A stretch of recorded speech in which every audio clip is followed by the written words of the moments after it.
perkenalkan nama lengkap saya Sulastri Rutaniwati dengan NIM 1901060118 kelas A, Prodi Pendidikan, Program Studi Pendidikan Kimia. Pada kesempatan kali ini saya akan menjelaskan materi makalah kimia lingkungan tentang pencemaran lingkungan di Kabupaten Ende.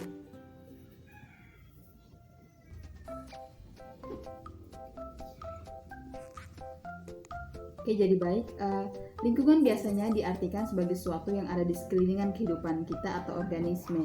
Nah, lingkungan ini juga adalah kumpulan dari segala sesuatu yang membentuk kondisi dan akan mempengaruhi secara langsung maupun tidak langsung, baik kepada kehidupan dalam bentuk individual maupun komunitas pada tempat tertentu.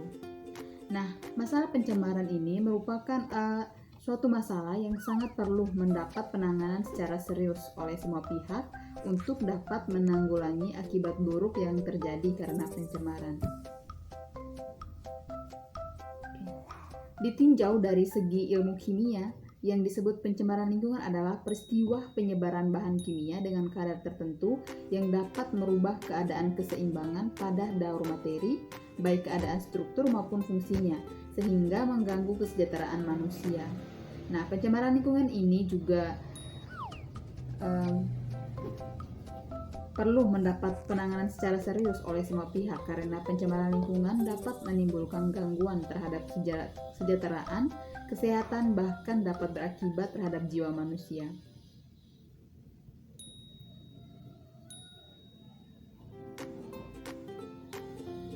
Baik, selanjutnya menurut Undang-Undang Pokok Pengelolaan Lingkungan Hidup Nomor 4 Tahun 1982, polusi atau pencemaran lingkungan adalah masuknya atau dimasukkannya makhluk hidup, zat, energi, dan atau komponen lain ke dalam lingkungan atau berubahnya tatanan lingkungan oleh kegiatan manusia atau proses alam sehingga kualitas lingkungan turun sampai ke tingkat tertentu yang menyebabkan lingkungan menjadi kurang atau tidak dapat berfungsi lagi sesuai pembentukannya.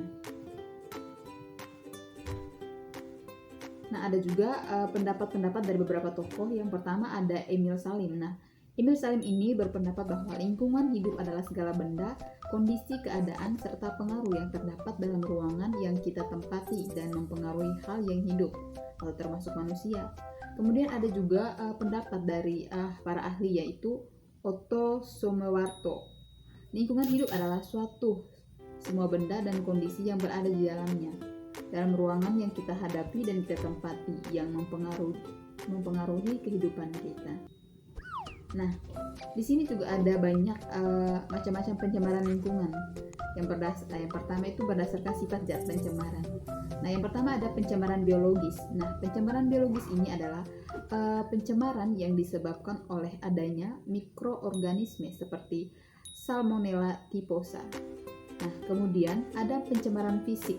Nah, pencemaran fisik ini yang dimaksudkan adalah pencemaran yang disebabkan oleh benda cair, benda padat, serta benda gas seperti kaleng, plastik, kaca, atau lain-lain. Kemudian ada pencemaran kimiawi. Nah, pencemaran kimiawi ini adalah pencemaran yang disebabkan oleh zat kimia seperti adanya senyawa logam, deterjen, nitrat, asam sulfat, dan lain-lain.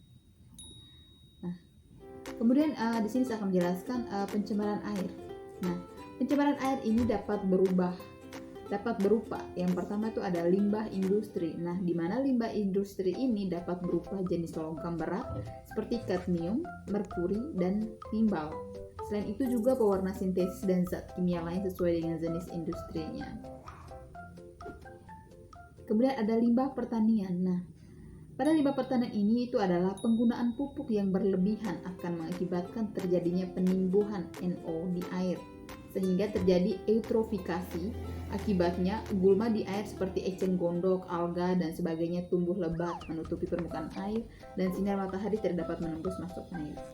Kemudian ada juga limbah rumah tangga. Nah, beberapa contoh limbah rumah tangga seperti deterjen, kaca, plastik, dan sebagainya menumpuk di perairan bersama limbah industri akan menyebabkan kematian organisme dan penyusutan oksigen yang dapat menyebabkan perairan menjadi miskin oksigen.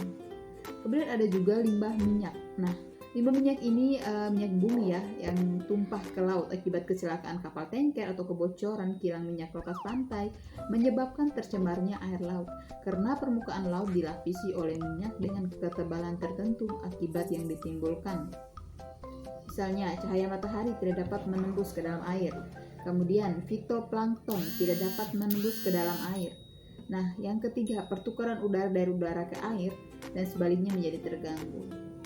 Nah, ada juga pencemaran tanah. Nah, pencemaran tanah ini disebabkan oleh adanya yang pertama, limbah rumah tangga seperti kaleng, kantong, plastik, baterai bekas, karet, kaca, deterjen, dan sebagainya. Kemudian ada limbah industri seperti asam sulfat, kemudian hujan asam berupa sulfur oksida SOX dan nitrogen oksida NOx.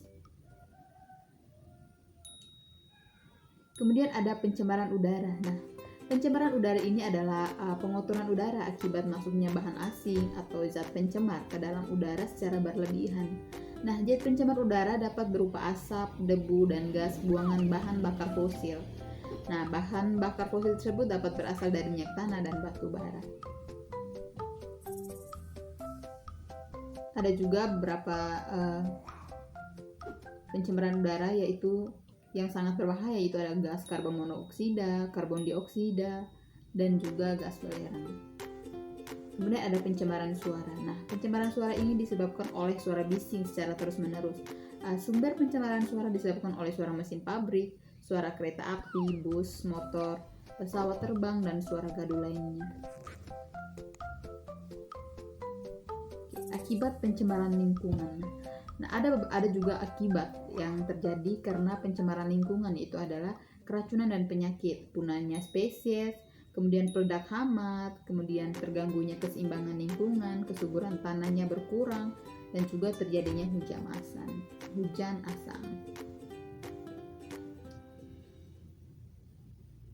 Kemudian cara mencegah atau menanggulangi pencemaran lingkungan. Oke, yang pertama, membangun industri jauh dari pemukiman atau perkotaan. Setiap pabrik harus mempunyai limbah organik dari makanan dapat diproses menjadi bahan yang berguna. Contohnya, limbah industri tahu diolah menjadi makanan ternak. Kemudian, limbah industri gula diolah menjadi bahan bakar.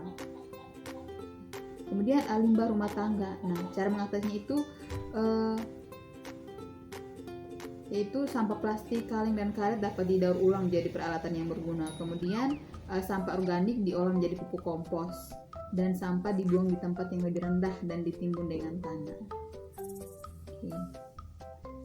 Kalau untuk limbah pertanian itu cara mencegahnya itu tidak menggunakan pupuk pertanian secara berlebihan. Kemudian pengawasan terhadap penggunaan jenis-jenis pestisida. Kemudian membuat pupuk kompos dengan bahan sisa panen. Nah, cara menanggulangi pencemaran udara yaitu mengurangi bahan bakar minyak, batu bara. Kemudian menggunakan penyaring pada cerobong asap dan menggunakan bahan bakar alternatif, serta mencegah penebangan atau pembakaran hutan. Dan yang terakhir, membangun uji emisi asap kendaraan bermotor. Nah, yang kelima itu cara mengatasi pencemaran air, yaitu memelihara daerah aliran sungai, kemudian netralisasi zat kimia.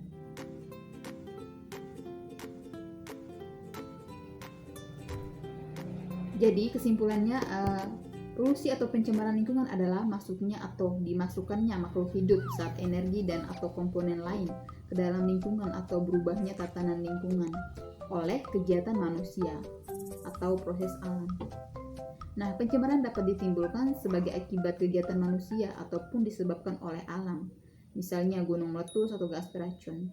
Nah, polutan adalah zat penyebab polusi atau pencemaran lingkungan dan keberadaannya dapat menimbulkan kerugian terhadap makhluk hidup.